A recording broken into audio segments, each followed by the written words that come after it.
1 Samuel chapter 26. And the Ziphites came unto Saul to Gibeah, saying, Doth not David hide himself in the hill of Hachilah, which is before Jeshimon? Then Saul rose up and went down to the wilderness of Ziph, having 3,000 chosen men of Israel with him to seek David in the wilderness of Ziph. And Saul pitched in the hill of Hachilah, which is before Jeshimon, by the way. But David abode in the wilderness, and he saw that Saul came after him into the wilderness. David therefore sent out spies, and understood that Saul was come in very deed. And David arose and came to the place where Saul had pitched, and David beheld the place where Saul lay, and Abner the son of Ner, the captain of his host. And Saul lay in the trench, and the people pitched round about him. Then answered David and said to Ahimelech the Hittite, and to Abishai the son of Zeruiah, brother to Joab, saying, Who will go down with me to Saul to the camp?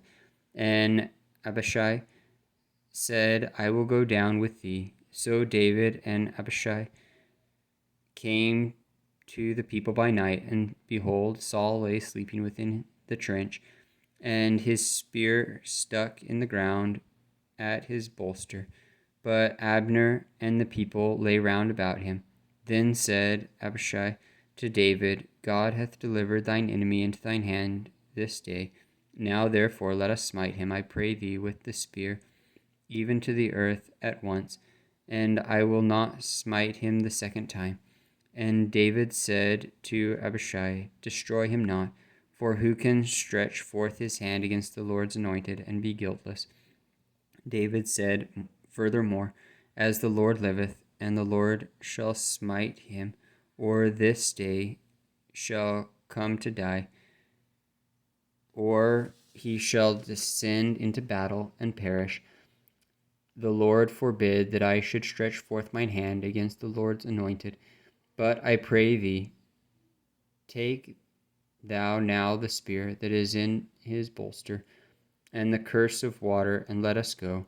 So David took the spear and the cruse of water from Saul's bolster, and they gat them away, and no man saw it, nor knew it, neither awakened, for they were all asleep, because a deep sleep from the Lord was fallen upon them.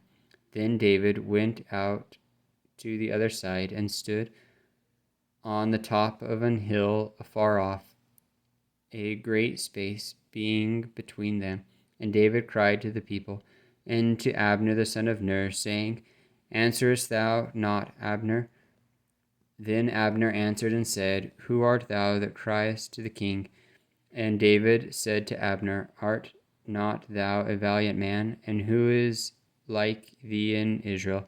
Wherefore then hast thou not kept the Lord the king? For there came one of the people in to destroy the king thy lord. This thing is not good that thou hast done. As the Lord liveth, ye are worthy to die, because ye have not kept your master, the Lord's anointed. And now see where the king's spear is, and the cruse of water that was in his bolster. And Saul knew David's voice, and said, Is this thy voice, my son David? And David said, It is my voice, my lord, O king. And he said, Wherefore doth my lord thus pursue after his servant? For what have I done, or what evil is in mine hand? Now therefore I pray thee, let my lord the king hear the words of his servant.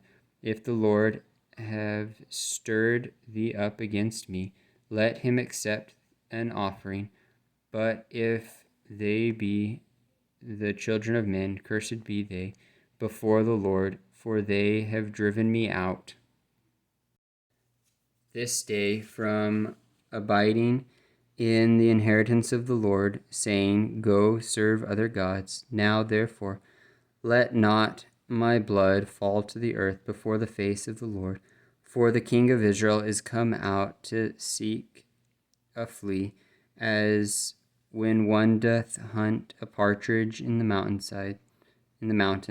Then said Saul, I have sinned. Return to my son David, for I will no more do thee harm, because my soul was precious in thine eyes this day. Behold, I have played the fool, and have erred exceedingly. And David answered and said, Behold the king's spear, and let one of the young men come over and fetch it. The Lord rendered to every man his righteousness and his faithfulness, for the Lord delivered thee into my hand today.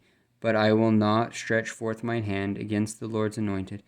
And behold, as thy life was much set by this day in mine eyes, so let my life be much set by in the eyes of the Lord, and let him deliver me out of all tribulation. Then Saul said to David, Blessed be thou, my son David. Thou shalt both do great things, and also shalt still prevail. So David went on his way, and Saul returned to his palace.